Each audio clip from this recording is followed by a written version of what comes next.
All right. Annunciation Latin class. Miscellanea et Fabellae. Oratio initialis. In nomine Patris et Filii et Spiritus Sancti. Amen. Ave Maria, gratia plena, Dominus tecum. Benedicta tu in mulieribus, et benedictus fructus ventris tui, Iesus. Sancta Maria, Mater Dei, ora pro nobis peccatoribus, nunc et in hora mortis nostrae. Amen. And let's see, agenda. Got several things. We're not really going back to the book. I'll do this in English for the moment. March was interrupted because of me and because of the holidays and various other things. So I kind of wanted to step back and do some of the reading or the stories that are in the, what I want to say, all appendices. Anyway, that are associated with the Familia Romana. And I thought I'd start all the way back at the beginning, so everybody should be able to read that pretty easily. One thing I wanted to mention to Sophia is in this class, we do use macrons, and we do distinguish between long and short vowels. You may have been brought up with the Pius X method, where all vowels are long. That's fine. If that's what you're comfortable with, use it. Laura uses it because she's in the Schola, and Scholas tend to do that. But we distinguish between long and short vowels. And one of the motivations behind that is because the speaker on the iPhone is now on here, or the microphone. Let me mute it. Getting feedback. There we go. There we go. Where was I? So yeah, and it's because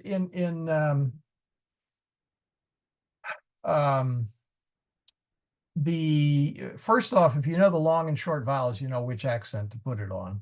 And secondly, there are shifts in words that are spelled the same, and the only way you can tell the difference is whether it is a long or short vowel. So that's so we use them. Do you know if you're all long, or do you have shorts and longs, Sophia? Just out of curiosity. And you're muted, by the way. Yes. So, we distinguish between the short and the long vowels, but we don't pay too much attention to it. Like if we're writing it, it's not something that we really pay Yes, yeah. Yeah, it's a royal pain, totally. I think everyone here would agree with it. I try to do it in the charts, okay? The Familia Romana with the macrons, they make you do it in the exercises, again, for strictly learning purposes. I have assigned writing exercises, and I have said, do not worry about macrons because it'll be hard enough just writing it. So anyway, enough. All right. Miscellanea.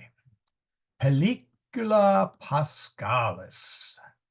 All right, I have shown this last year, but I figured I'd do it again this year. Pellicula, it literally means a thin strip of hide.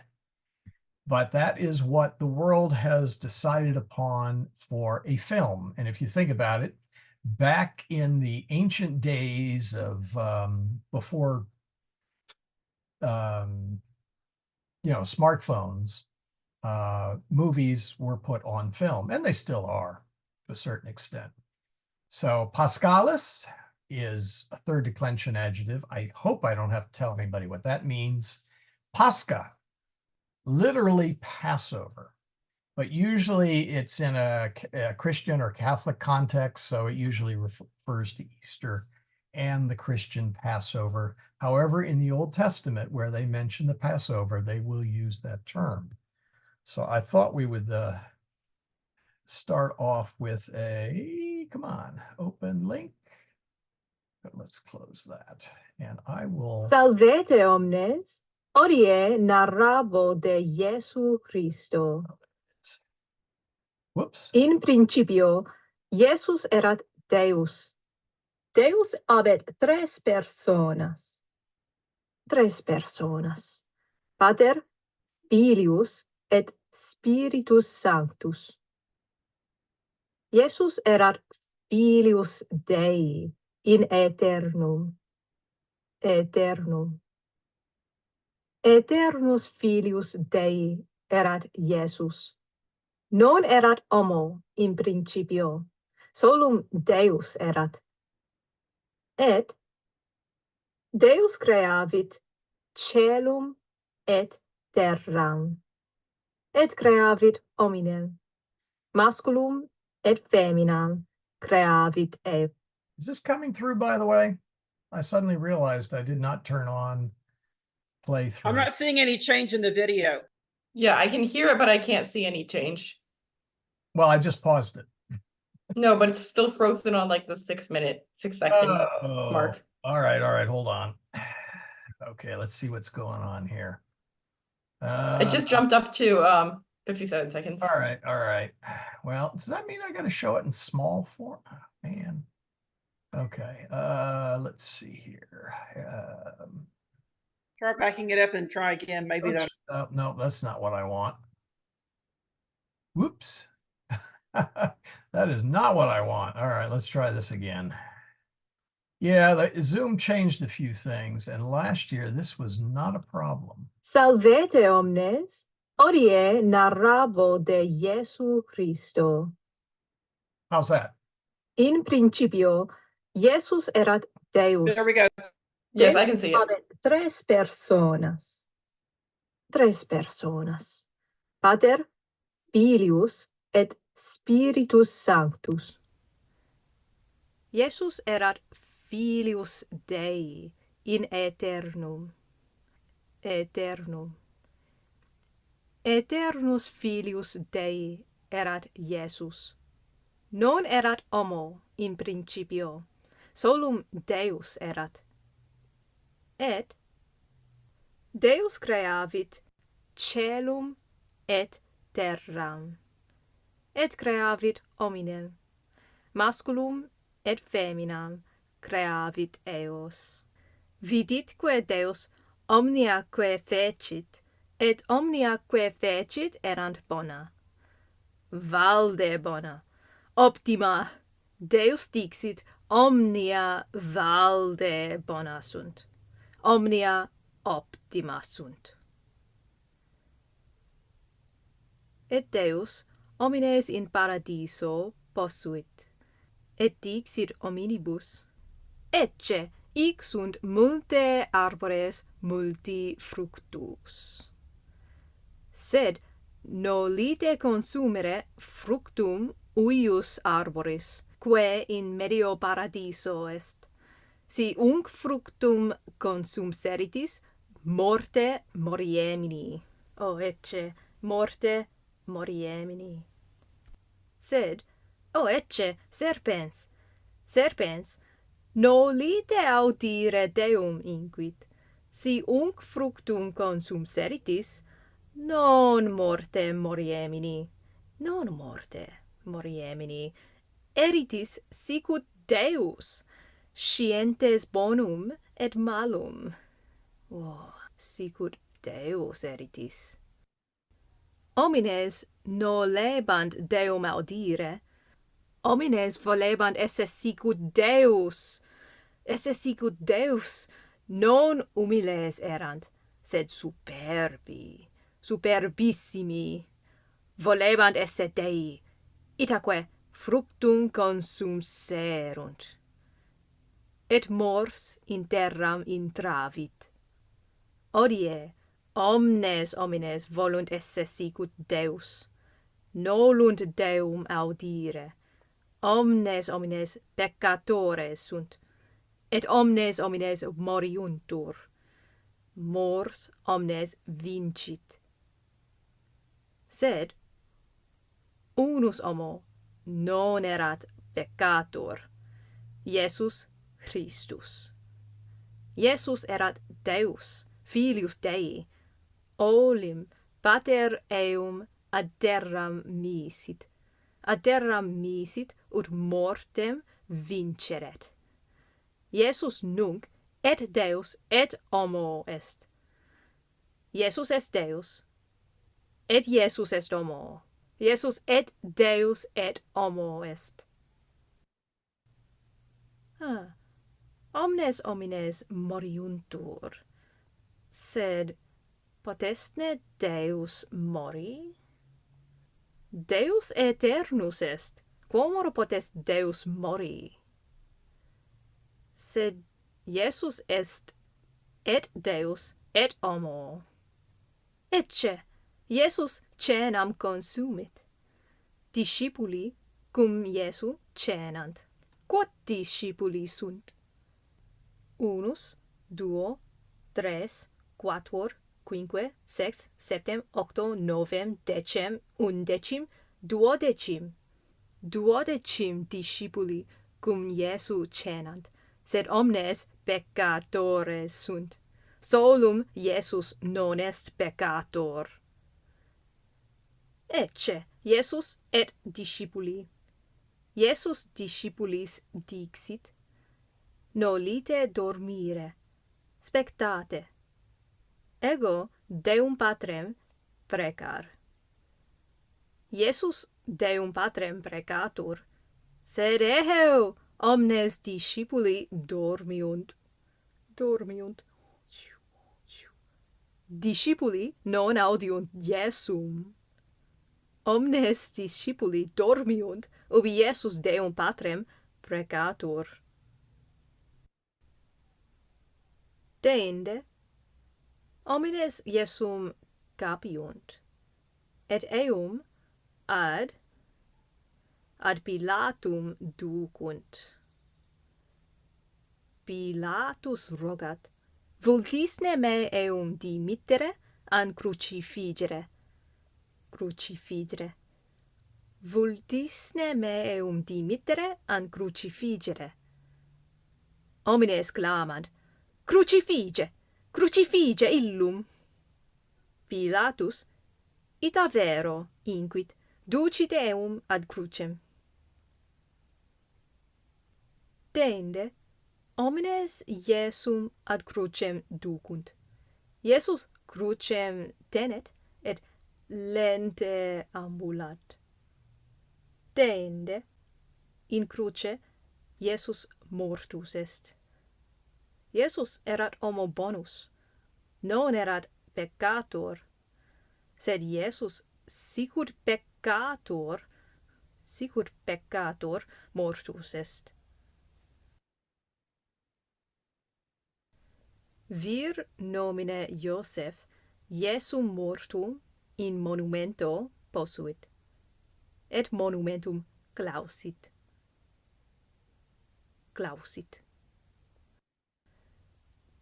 Iesus mortus erat 3 dies. Sed tertia die a morte revenit. Iesus mortem vicit. Mors eum vincere non potuit. Nam Iesus Deus est. Mors eum vincere non potest. Deus mortem vicit. Oh, remirabilem. Crux est arbor, nonne? Arbor.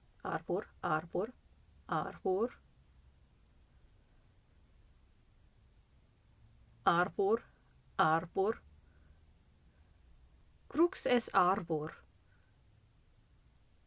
In principio, arbor mortem in terram tulit.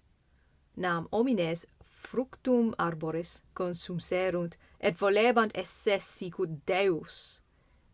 Per arborem peccatum et mors in terram venerunt. Nunc, arbor mortem vincit, nam Deus volebat esse homo. Iesus homo sine peccato ad arborem venit. Ad arborem venit. Per arborem, per horribilem crucem, Jesus vicit peccatum et mortem. Christos anesti et necro. I'd play that, but it's Greek, so we'll have to save Greek for later. Okay, any questions on that, by the way? I figured you should be able to pick up most of the Latin pretty easily. And if not, of course, you know, they had the English underneath. So I thought everyone might enjoy that. Okay, you may have heard defectio solis, vel eclipsis solis, in feria secunda.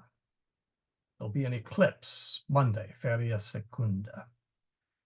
Defectio solus sepissime videtur, vel eclipsis solus videtur quoque. Does everybody understand? Sepissime, we haven't had the actually we get the comparatives. I think it's this chapter. Sepe, often, sepissime, most often.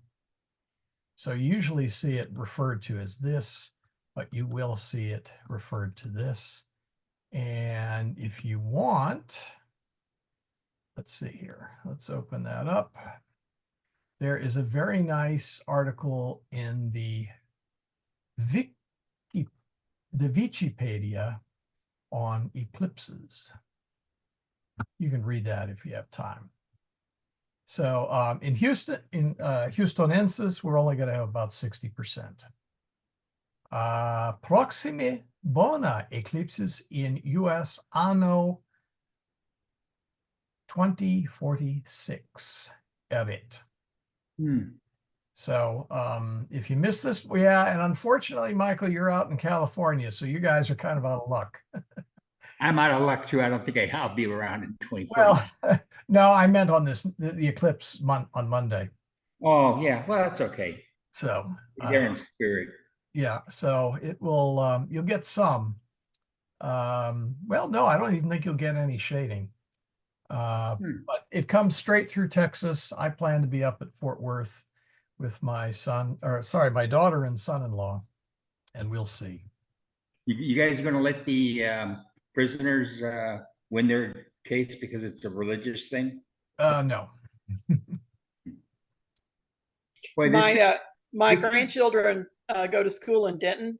And they're just outside the path. Yeah, they're like almost 100%. And the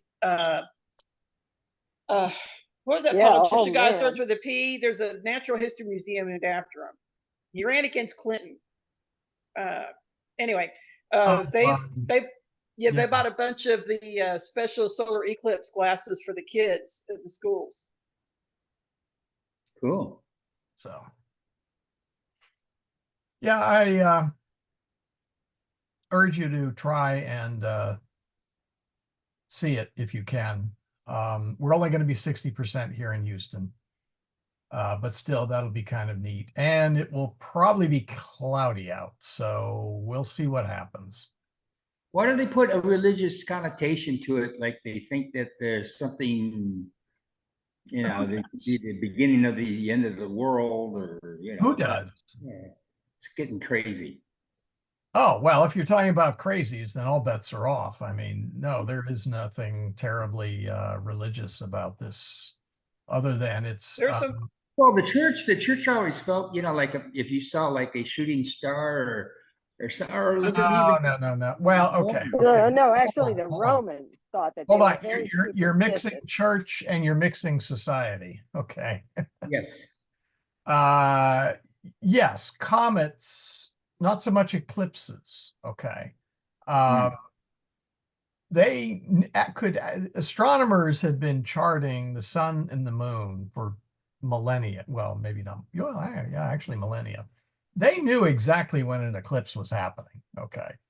So the notion of Romans going out there and banging on pots and pans, I'm sorry, that's some Hollywood movie director's fervid imagination. So, you know, they were pretty well known. Now, comets were a different problem because there was no way to predict those. Well, you And- know, when they had that eclipse, what was it? That Mel Gibson movie with the Inca Apocalypto. Apocalypto. Oh, okay, yeah, but that's the Incas. Right.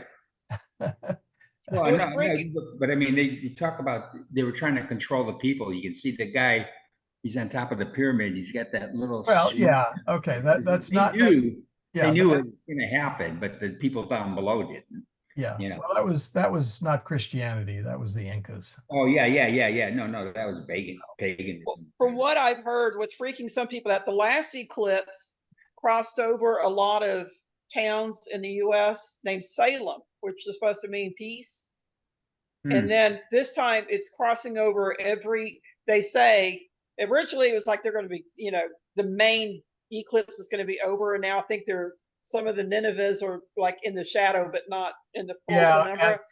Yeah. And so it's crossing over all of the Ninevehs, which Yeah, is, and that's actually a internet story. There's no, it's been debunked, I think. yeah, there's plenty of Ninevehs outside the path, and there's like one or two inside, so it's like a big deal. So now that's what's freaking some people out, that they're well, hearing that. Some people are freaked out by toothpaste, so what can I say? Anyway, oratio pre interrete. Hodie est festum Sancti Isidori. Today's the feast day of Saint Isidore of Seville. And there is a very nice prayer that was composed by Father Zulsdorf. Oops, I wonder if his name got deleted there. Oh, yeah. Oh, okay. I see what happened. Oh, interesting. I doubled.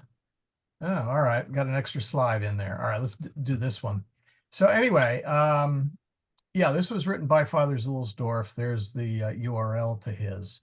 But given the toxic nature of social media, etc., this is probably not a bad thing to copy and print out and attach to your monitor. And since today is St. Isidore's feast day, it seemed like a nice thing to throw up there.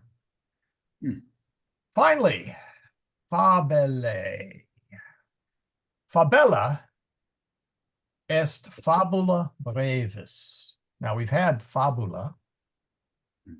Fabella est fabula brevis. Brevis non longus est. Any shot at what brevis means? Short. Short story. Right. Brief. Yeah. Yeah, brief. You know. Yeah, dies est brevus, annus est longus. The day is short and the year is long. Habemus fabellas duas hodie. And we're going to have a little digression here, and you'll see why in a minute. It'll make sense. Maria et oceanus. Recordare verbum ex capitulo 10, mare, maris. Okay, it's a neuter third declension I stem noun, which I've been hammering at you guys for what, a couple months now, I think. Mare est magnum corpus aquae. Mare est magnum corpus aquae. Exemplum. Mare Mediterraneum vocatur mare nostrum a Romane quoque. Oceanus. Oceanus est maximum corpus aquae. Exemplum. Oceanus Atlanticus. Nota bene, magnus, large, big, great. Maximus, very large, largest. As I said, we're going to get to the comparatives and superlatives later. I'm pretty sure it's this chapter. It's this one or the next. I forget which. So I thought I'd lay some on you. So anyway, now.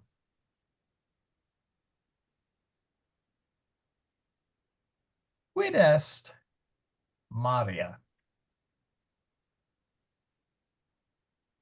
Quid est Maria?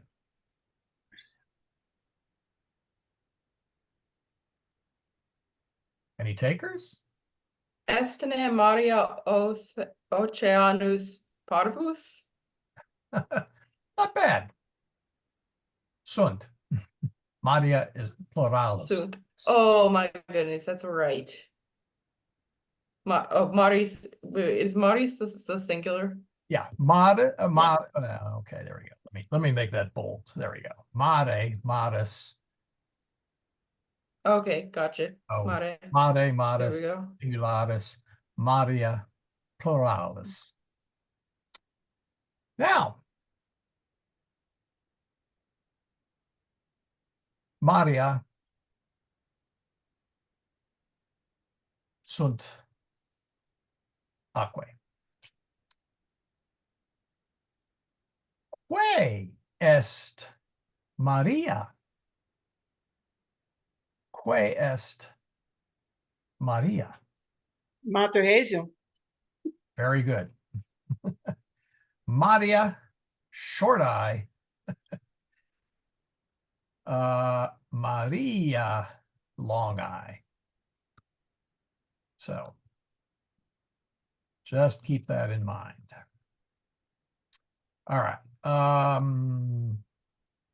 Oh, yeah. Imperio Romanum. Now, the reason I'm putting this in here is if you read your first reading, it's all about the Imperium Romanum and where all sorts of various things are. So I'm going to come back to that so we can have it handy. But Maria et Oceanus Lunaria. Luna Maria et Oceanus etiam habet. Luna habet Maria unde viginti. Luna habet unum oceanum, Oceanus procellarum. Luna habet duodecim sinus. Now, sinus is a new word. Sinus, like sinus, it means fold or dent. In this sense, it means a bay. Okay. So Galveston Bay would be sinus galvestensionis, if I'm not mistaken. Luna habet lacus unde viginti. Lacus, lake. That's a fourth declension noun.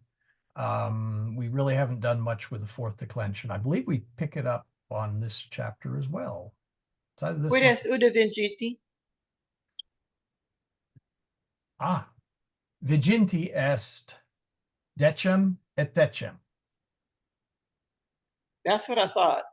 Unde viginti est decem et decem minus unus. Okay. Or 19. I had the basic idea, but I wasn't Yeah. quite sure. Okay. Yeah. They will also say decem nonum, or was it nonum decem? They always do it one way or the other, and I can't remember what it is. The other way, and this is quite common in some of the Indo-European languages, is if you break this up. So 1 from 20. Makes sense. And Okay. 18 is duo de viginti. So anyway, yeah, the moon has oceans. It has 19 seas, in particular the Mare Tranquillitatis. And I couldn't, by the way, the reason this is in there is because of the eclipse in the moon. Just had to throw that in there. And if Sophia doesn't, I don't know if Sophia knows, but I work at NASA. So, there's no way you're going to escape this stuff. Hey, Michael, I told you I have a sister who works at NASA, right? I mentioned it some time ago. Yeah, I think you did. Yeah. Yeah. Well, she's an artist, and to repay us for some plumbing work my husband did for her, she did a big mural up on this big wall space we have upstairs, and she had some phosphorescent paint. We have an anatomically correct version of the moon up there Oh, that that's glows in awesome. the dark if you look carefully. Oh boy. That's neat. Anyway, Maria et Oceana Lunaria. And I just thought I'd throw this up there. You can read that in the Wikipedia. The particular one is, well, the first landing, Mare Tranquillitatis. They will say something horrible in English, like Mare Tranquillitatis, or some horrible accent. Mare Tranquillitatis, or they'll just say the Sea of Tranquility. And if you look at the moon with binoculars or a low power telescope, you actually get a lot of detail. There's a big crater right here. I believe that's Moltke. It's either that or that little spot right there. I forget which is near the moon landing, in case you ever are looking at it through there. So now, why am I putting this in here? That is because of this. Oceanus Atlanticus, Britannia in Oceano Atlantico. Mare Mediterraneum, Sicilia in Mare Mediterraneo. So Provincia Romane. How many were not able to get to read it? Let me ask it that way. I wasn't, but I'm looking at it, and so That's far. okay. You're Michael, you have a medical dispensation in this case, so. Yeah, I know, but looking at it now, I think it seems pretty rudimentary. This should be pretty easy. Yeah, this is basically from chapter 1, more or less. Sure. So in Imperio Romano, multe sunt provinciae. Provinciae, Hispania, Gallia, Germania. Oops, Germania non est. No. Isn't it Germania? Non est. No, it's a soft G. Oh, okay. As in Gemma Celestis. Okay. Grecia, See? Asia, Syria, Egyptus, Britannia, In Hispania. Imperio Romano. Germania non est in Imperio Romano. Correct. Although they really tried. Or remember that movie where they sent the soldiers into Germany to fight them? Oh yes, that was Yeah. Began with a V. Was leading it. What was his name? Shoot, I'll think of it in a minute. I can't think of it. Yeah, well, okay. There were a lot of attempts for Rome to take, to conquer Germania, and one of the reasons was there were a number of major migrations of peoples from Germany into Roman occupied territories. Okay. Arminius. Yeah. Arminius, was he leading it? He went over to, he was originally German. Went over, as you said, and was trained and became a very highly placed officer, but he ended up deserting, and he organized the Germanic part of that. No, I was thinking of Varus, who Varus, lost yes. badly. Yeah. The Varus Varus was had on a the number Roman of side. Yeah, on the Roman side, who marched into non-Roman controlled Germany. And actually, this is kind of apropos, because the next chapter will be the milites, the soldiers. And what the Romans did is they marched in ranks with their shields up, and they had a formation that was called the turtle. And it was probably the closest thing to mobile armored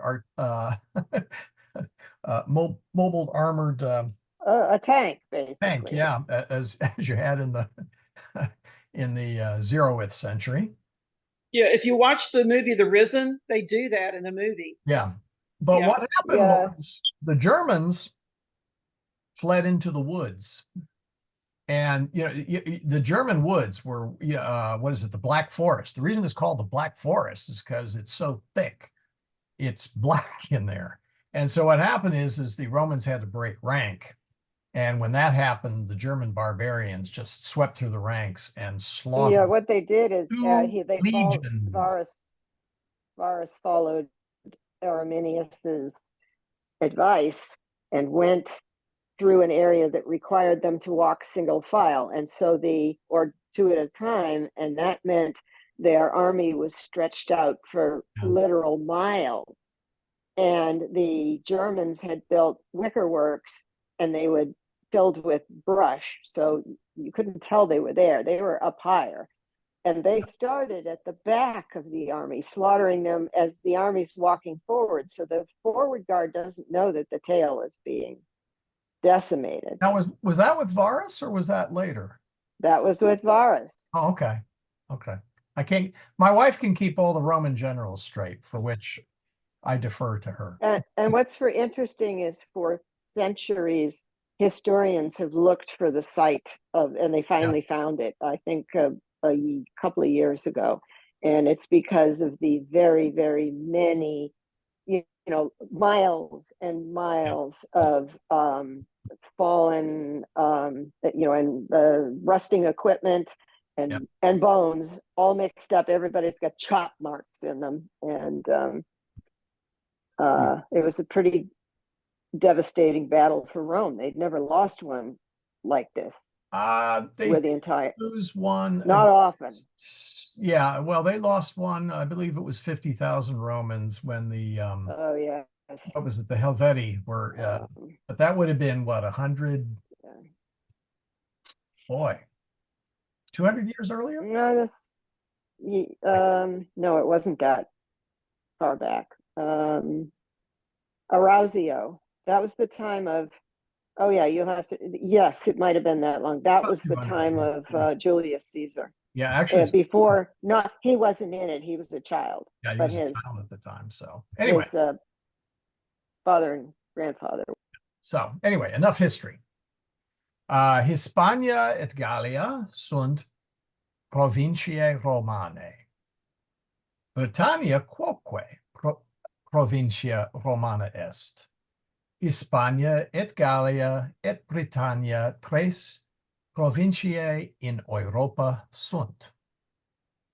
I think that's pretty easy. Yep. Ubi sunt provinciae Syria et Egyptus. Syria in Asia est, Egyptus est in Africa, Britannia insula est in Oceano Atlantico. Let's see. Num insulae sunt Gallia et Hispania. Non sunt insulae, sed Corsica, Sardinia, Sicilia insulae sunt. Sardinia, Corsica et Cilicia. Magna insula est Britannia, Cilicia quoque et Sardinia et Corsica magnae sunt insulae. Melita insula parva est. And here you thought it was a coffee maker, right? Let's see. Melita is down there. Hopefully you can kind of see that in the slide. Quid est Brundisium? Brundisium oppidum est. Quid est Danuvius? Danuvius est fluvius. Rhenus quoque fluvius est. Rhenus et Danuvius sunt duo magni fluvii in Europa. Nilus quoque magnus fluvius est. Estne Nilus in Europa. Non, yeah. Yeah, that was German. Right? 9, no. Non in Europa, sed in Africa est Nilus. Num Rhodus fluvius est. Non fluvius, sed insula est. Rhodus est insula Graeca. In Graeca multe sunt insulae parve et maniae. Let's see, Rhodus. So, all right. So any questions in understanding that? Because now that I've read it, you guys get to do the next work. I'm going to ask some questions. Chime in. I don't think we need to be too ordered here. Formal. Yeah. Formal, yes. Quid est Britannia? Britannia insula est in Oceano Atlantico. Optime. Quid est Italia?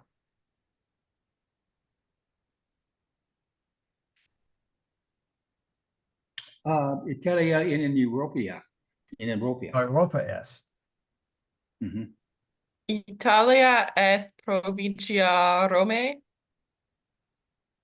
In recte. Correct. Oh, sorry, in recto. Correct. Num Britannia parva insula est. Minime. Britannia magna insula est. Vere. Hmm. Now, if there's two wonderful words in Latin that don't quite map cleanly into English, but there's num, which is asking, isn't something, what do I want to say? Something, I'm going to type this in, something. Okay, meaning, oops, the answer is expected to be yes. Let's see. There. Okay. Type that into the chat. So, sorry, now I just got it backwards. The answer is supposed to be no. Here, let me get rid of that. Can I get rid of that? Yeah, sorry, I did it backwards. There, you never saw it. Saw what? Yeah, exactly. Num. Oh boy. All right, hold on. So here, let me put this in here.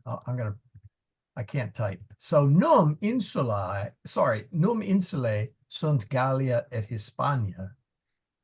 They're really saying num means isn't, or maybe a better way of translating that is saying Gaul and Spain are not islands, are they? Num expects no. There we go. And nonne expects yes. So nonne is something like, I could say something like nonne Britannia insula est, meaning Britain is an island, isn't it? Okay. Yeah. Whereas if I said num Britannia parva insula est, that would mean Britain is not a small island, is it? So in English, we don't have a nice, clean way. I mean, we have to kind of do it by inflection and context.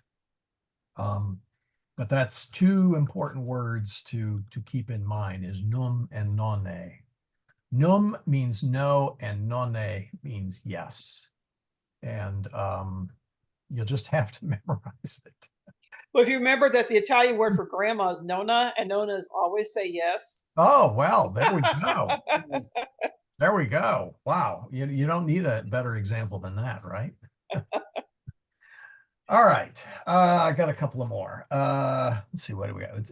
Yeah, we got some time left. Quid est Brundisium? Quid est Brundisium? Brundisium opium est. Right. It's right in there. Quid est Roma?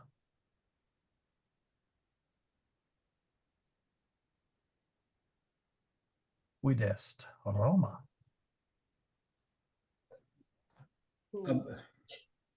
Roma Oh, est go ahead. imperium. Imperium. How do you? Okay, I'm getting my declension wrong. I'm not Trying to quite. say Rome is an empire. No, No, Rome is Rome, no. Rome oppidum est. Rome oppidum est. Rome in Italia, et in Europa. Very good. Yes, Roma Okay. est in Italia et in Europa. Yeah. I would now you could say Roma oppidum magnum est. You know, Rome is a big city. Really though, and you haven't actually, I don't think you've actually had this word yet. Urbs really means city, whereas oppidum is more like town. I'm going to type that in there. So you would say Brundisium oppidum est, quia Brundisium non magnum est, sed Roma est magna. Roma est urbs non oppidum. Intelligitisne? Yeah, so good. Let's see. We got and salve Francis. All right. This is fun. Yeah. Well, that's why I said we've had a lot of interruptions, so I kind of wanted to go back, and it's good review. So yeah. Let's see what is ubi est nilus.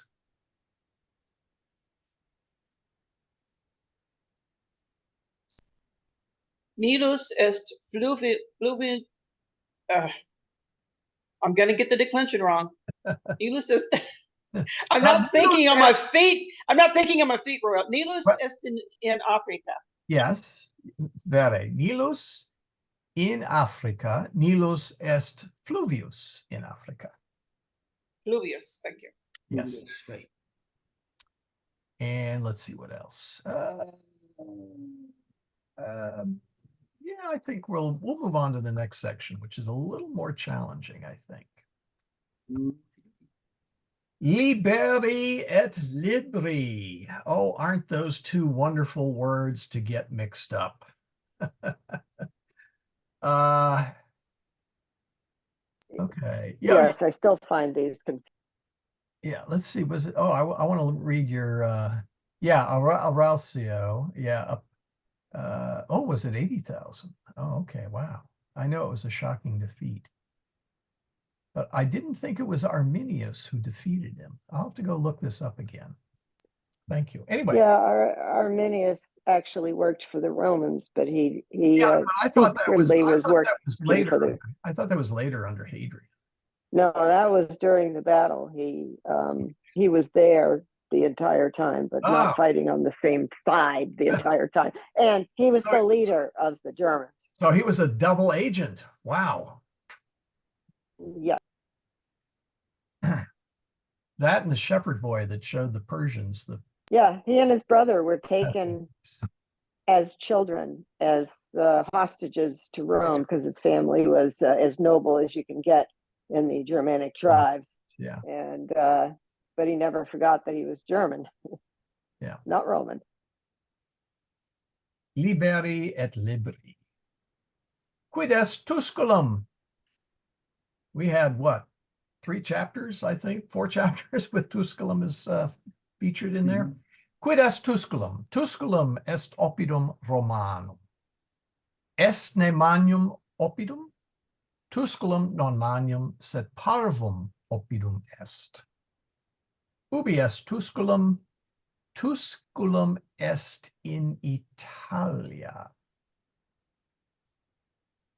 Okay, I'd just like to ask, so because this is the word for town, it's not a big city.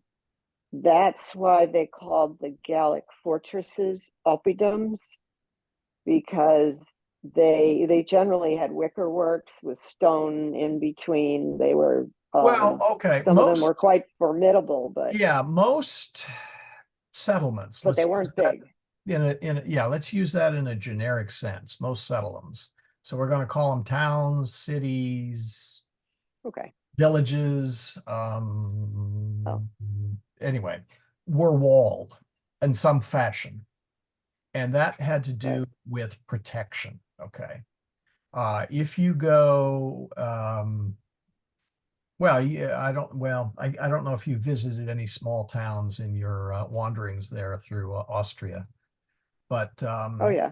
in Italy, that's very obvious because all of the small towns like Assisi and San Gimignano and I don't know, lots of them, you very clearly see the walls. And that was done, of course, that was later than what we're talking about here, but that was done, let's see. I'll answer Sophia's question here in a minute. That was done for protection. So an oppidum often did have a wall simply because of the fact that towns needed protection against bandits, raiding tribes, et cetera, et cetera. So when your first line says est ne magnum oppidum, it's not asking, is an oppidum large? It's asking it. Is it a big city? Tusculum is large. No, Tusculum. Okay, is it a big city? Okay. Yeah, Tusculum or a big magnum. Tusculum is parvum. All right, thanks.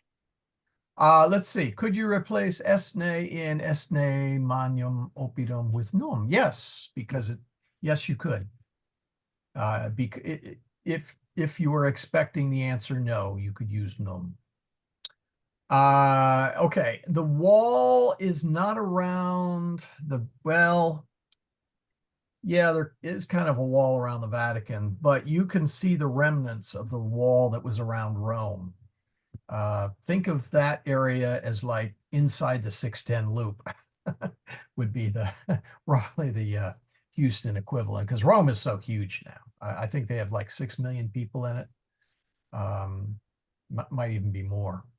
But yes, Rome originally had walls around it. Jerusalem had walls. So, just every town of any substance would have a wall around it for defensive reasons because of raids of bandits, etc. Yeah. Where was I? Tusculum milita. Okay. Quis est Julius? Yeah. Julius Romanus. Yeah, Julius des vir Romanus. Yeah. For Sophia's benefit, yes, the Familia Romana, the Roman family, focuses on a Roman family. Julius est vir, Aemilia est femina, Uxor Julii, wife of Julius. I don't think we've actually had Uxor yet as wife in the text. Tres liberi. Well, actually, let me finish reading this, and then you'll know where they are. Ubi est Julius? Julius est in oppido Tusculo. Julius vilam habet in Tusculo. Esne Aemilia in oppido non est. Aemilia in villa eius est. Cornelius, ubi est virtus Aemilia? Aemilia, Julius vir meus in oppido Tusculo est, sed ecce Marcus filius meus et Delia. Cornelius, quae est Delia? Delia ancilla mea est. And there's a very nice word you're going to see in the liturgy. Maria est ancilla Domini. Aemilia, Delia ancilla mea est. Cornelius, estne sira quoque ancilla tua? Delia et sira et cetere multe sunt ancille mei. In famila mea sunt multe ancille multique servi et pauci liberi. And this is something, when we think of the word familia in Latin, we tend to map it to the word family in English, which is legitimate. But in Latin, familia really meant everybody in the household. So that would be parents, children, in-laws, and of course, servants and slaves. Not all servants were slaves, but certainly slaves were servants, if you followed that. So let me put it this way. Some would have been freed slaves or even hired professions. Michael, just a couple of things.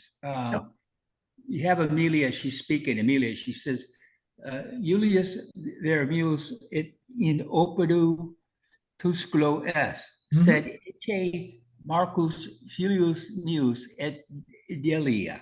Now, didn't he, number one, I thought she had two sons, and number two, I don't understand. She's saying that Marcus is her son and Delia, but no, hold on. There are okay, two people. Yeah, you're reading too much into it. There are two people that, well, three people. Amelia, okay. Well, all right, four. Amelia and Cornelius. Okay, let's ignore them for the moment. But there are two people there, apparently. Marcus, which is her son, and Delia, which is her servant. That's all she's saying. She's not saying she has only one. In fact, tell you what, let's read on further. Okay, sorry. Quat liberi in famila tua sunt. And now she's asking how many. Grace. Yeah, let's jump into the next page. Quat filii et quat filiae. Duo filii et una filia. Filii mei sunt Marcus et Quintus. Filia mea est Julia. In famila mea sunt centum servi et tres liberi. So she's basically saying in her family, they have 100 servants and 3 kids, which is probably about the right ratio for young kids. You probably need about 100 servants to round them up. Round them up. They're anything like some of mine. Exactly. Yeah. And Marcos. Well, he probably takes 10 himself, you know. Anyway, Cornelius. Hey, Michael, I wanted to point out something about the servants in the family. If you remember in the New Testament, when was it the soldier or some Roman? I can't remember if it was a soldier or just a Cornelius. Cornelius, thank you. When he accepted Jesus, his whole household, including all the servants, became Christian. Yeah. Familia might be better understood in this time period as household. Okay. Everybody. As opposed today, when we say family, we tend to think of the nuclear family, you know, husband, wife, kids, and that's it. But that's actually a bit of a historic rarity. Usually it was a little more extended than that in most cases. Anyway, quat sunt liberi tui. This is Emilia. Oh, no, hold on. Let me do Cornelius here. Centum est manius numerus, in mea familia parvus numerus servorum est. Neque manius est numerus liberorum meum. So Cornelius, I'm afraid he's the poor friend. He has a small number of servants, and he does not have a big number of children. Quat sunt liberi tui? Cornelius, duo. Unus filius Sextus et una filia Cornelia. And let me branch off for a minute here. Notice the daughter name is the feminine form of the father. So Cornelius, Cornelia, Julius, Julia. That was very common. Was daughters generally got the name of the feminine form of the name of the daughter. And what can be interesting is in some families that had multiple daughters, they were all named the same. So genealogists were probably, genealogists and historians were often tearing out their hair. Now, sometimes you heard, let's see, what would it'd be Julia Major and Julia Minor, meaning Yeah, Julia or Eulela. Yeah, that too. But they only their parents would use the diminutive. That would not be appropriate unless they use diminutive in their name. I mean, officially. Where was I? Okay, Cornelius. Oh, here we go. Quod sunt liberi tui duo unus filius sextus et una filia Cornelia. Parvus est numerus liberorum, sed numerus librorum meorum non parvus est. Libri mei sunt magni et parvi antiqui novique centum libri latine et greci. So, liberi, children, libri, books. So don't get the two confused. Emilia, centum libri, magnus est numerus librorum tuor. Cornelius, ecce, liber meus novus, titulus libri est grammatica latina. So, everybody more or less understand that? Any questions? Okay, quid est tusculum? And since I have it on the other page, now you got to think about it. Tusculum est oppidum. Tusculum oppidum parvum est. Ubi est tusculum? He's asking where Tusculum is. Yeah. God, now I'm going to blink again. Well, say in Italia. Tusculum in Italia est. Yes. Now we have had near. We've actually had near, and so you could say it's near Rome. But I'm going to have that in a later reading. My plan for next time is to also do these. We'll do it later in the sequence where it's a little more advanced. But since we've had a lot of interruptions, I wanted to keep these simple. But let's see. Tusculum apud Roma. Tusculum is near Rome. Okay. Quis est Julius? Quis est Julius? Sorry, quis. I always want to make that I long. Don't know why. Quis est Julius? Julius is in Tusculum, isn't he? Non ubi est Julius, sed quis est Julius? Julius est vir Romanus. Recte, right. Julius est pater Marcum et Quintum. Pater Marci et Quinti. Marci et Quinti? Yes. Okay. Genitive. Okay. Que est Emilia?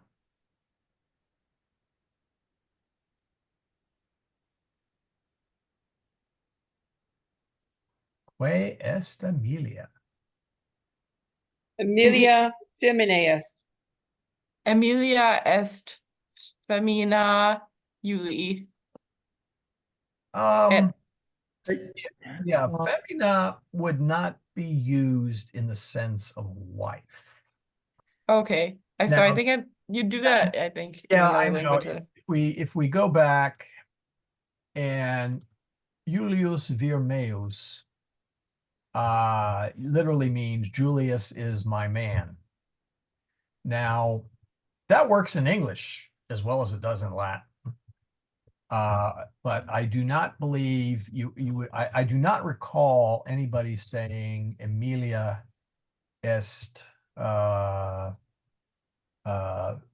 femina sua. Okay. Actually, let me double check that, but I don't recall. They would say uxor, wife. Actually, tell you what, let's do this. We'll be so far as to open up my dictionary and find out if I am wrong or not. Female. Yeah, I believe female, woman. I don't see wife anywhere. Does anybody see wife in this fine text? I realize it's a little hard. Yeah, I'll tell you what, let's go to English just for the heck of it. Let's look up wife.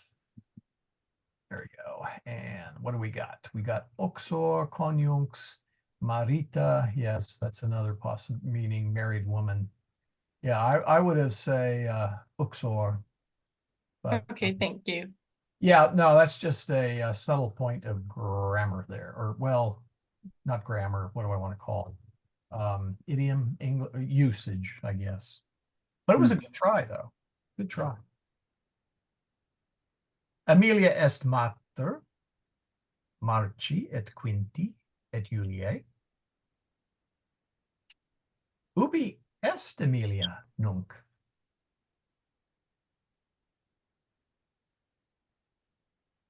Emilia in vita est. In villa, yes.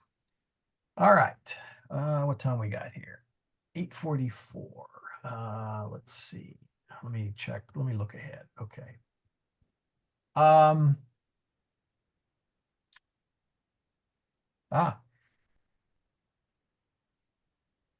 Quat libri, no, quat liberos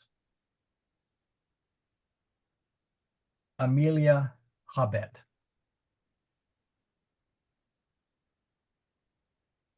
Quat liberos Aemilia habet. Res.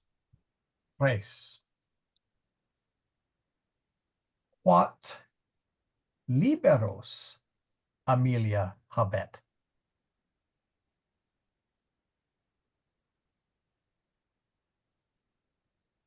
Quat liberos Aemilia habet. Duo. Et una filia. Minime. I'm going to type it in. Quat libros. Autocorrect when you're typing Latin is a royal pain. Where are you typing this stuff? I'm not seeing it. I'm typing it in the messages. Just give me a second here. I have to hit return. There we go.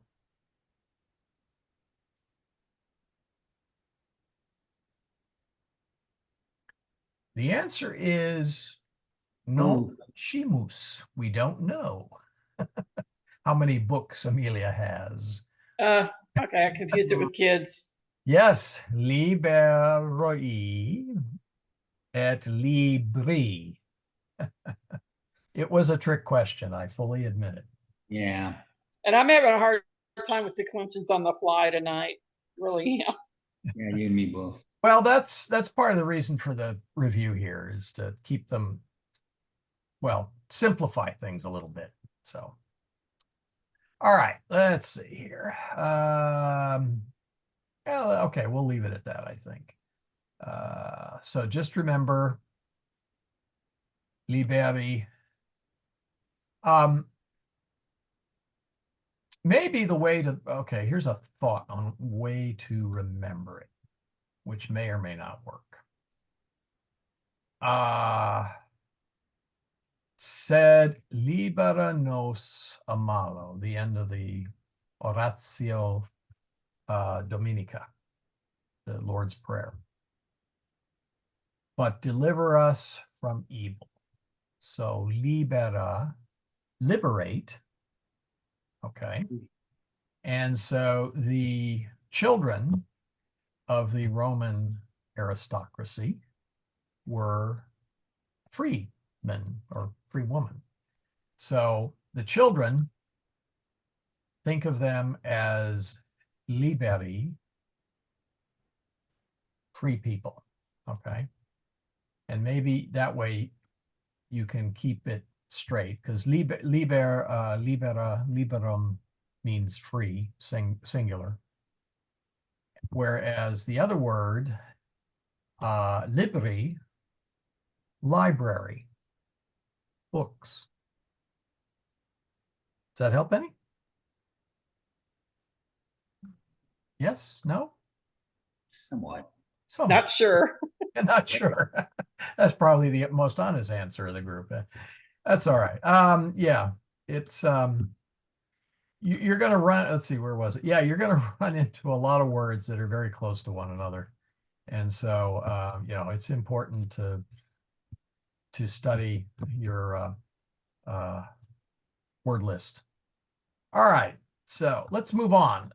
Couple of things that might help you is Legonium. Now, it's a resource for the Familia Romana in very small bite-sized chunks. What I mean by that is they have a lot of very short discussions following the order of the Familia Romana. They have a number of videos. The only thing you have to watch out for is they have classical pronunciation. Now, I don't, at least for me anyway, moving between classical and ecclesiastical is not a big deal. Maybe more so for you guys, I don't know. But I thought we would take a very quick peek at what this is. This is where they have, it's called, so they have like season 1, prima. And so these are videos. No, actually, these I think are yeah, no, I'm sorry. These are slides. Marcellus, Legonium pars prima. Now, anybody want to guess why they call this Legonium? Looks like Legos. You got it. They use Legos. They also use Minecraft. So anyway, so salve lector. Spero te bene valere. Ego sum naratrix. Mihi nomen est Sophia. Wow, speak of the devil, right? He's famous. Not that you're a devil, by the way. Multas fabulus de multus hominibus scio. Now, this is a bit advanced here, but they will go... oh, wait, this, hold on. I need to go back to, let me go all the way back. Okay, hold on here. Oh, here it is, Lingua Latina. Sorry, I want this slide, and here we go. Oh, these are, no, that's not what I want. Here we go. Pars prima. I think that's the one I want. Oops, maybe not. Come on.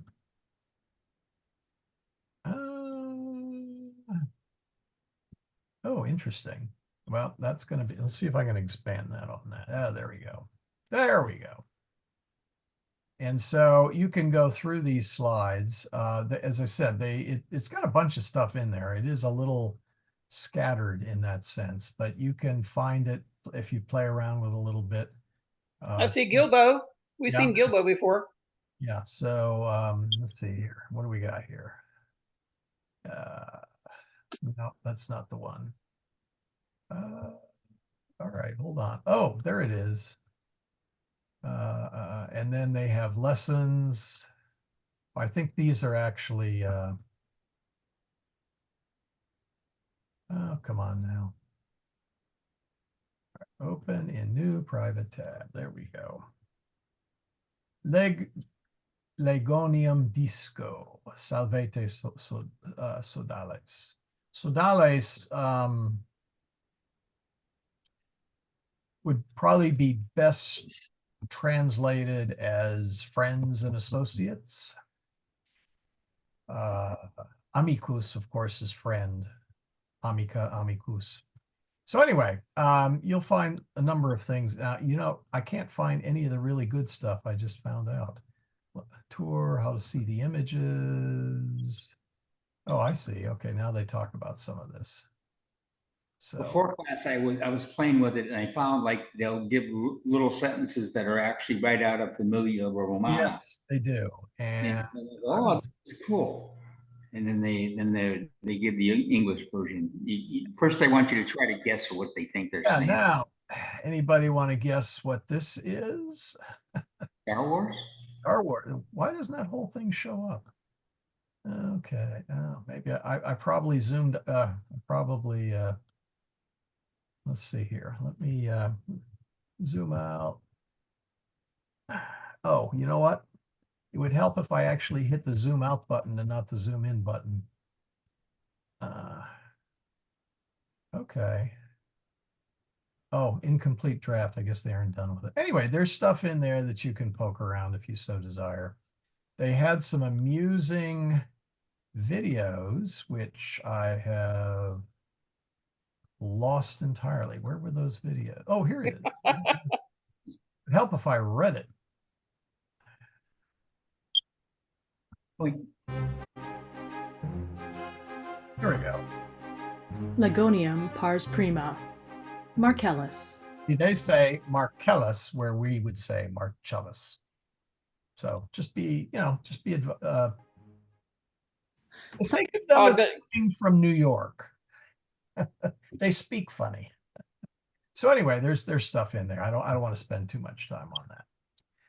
But it's something that may be useful.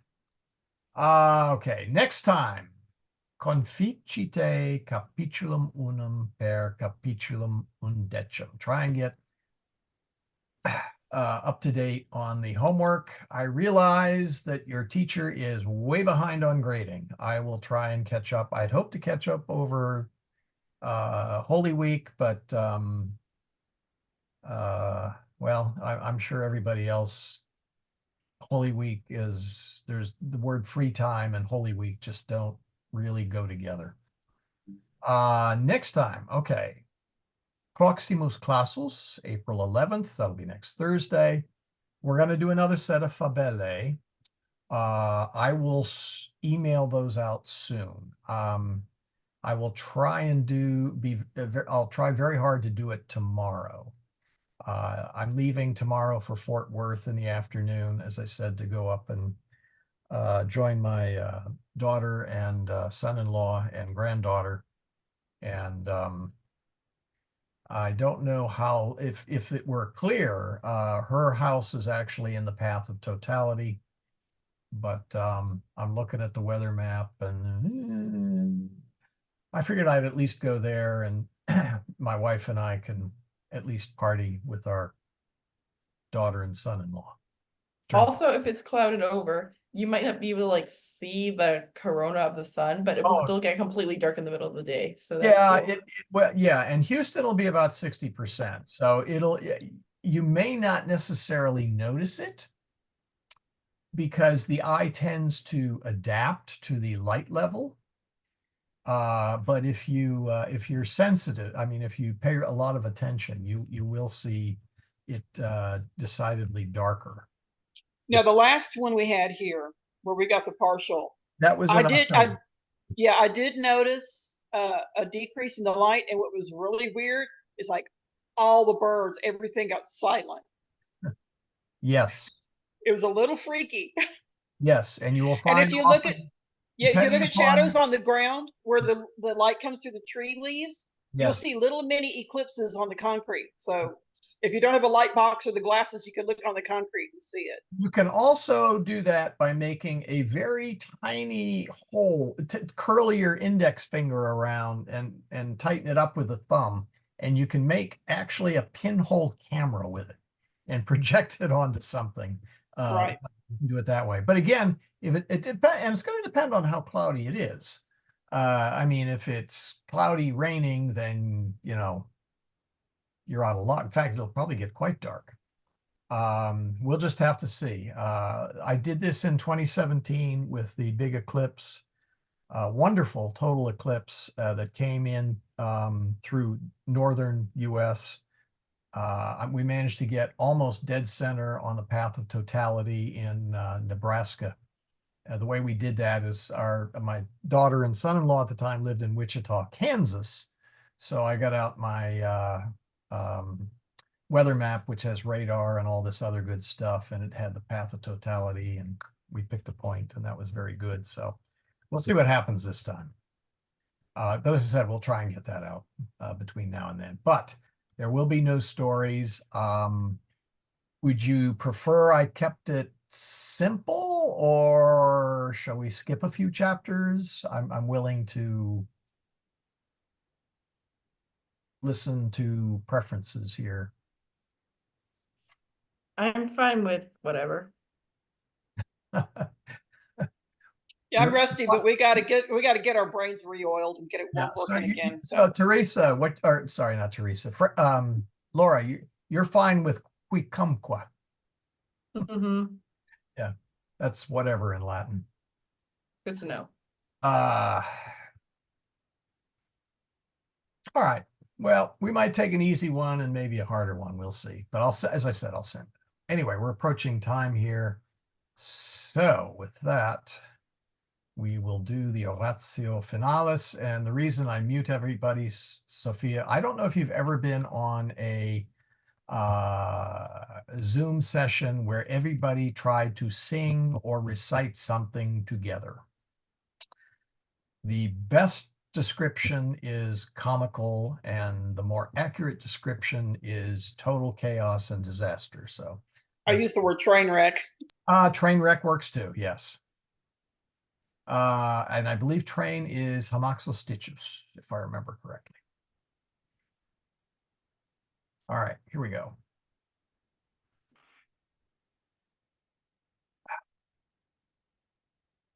Oratio finalis. In nomine Patris, et Filii, et Spiritus Sancti. Amen. Pater noster, qui es in celis, sanctificetur nomen tuum. Adveniat regnum tuum. Fiat voluntas tua, sicut in cielo et in terra. Panem nostrum quotidianum da nobis hodie, et dimite nobis debita nostra, sicut et nos dimitimus debitoribus nostris, et ne nos inducas in tentationem, sed libera nos a malo. Amen. And so that is the official end of class.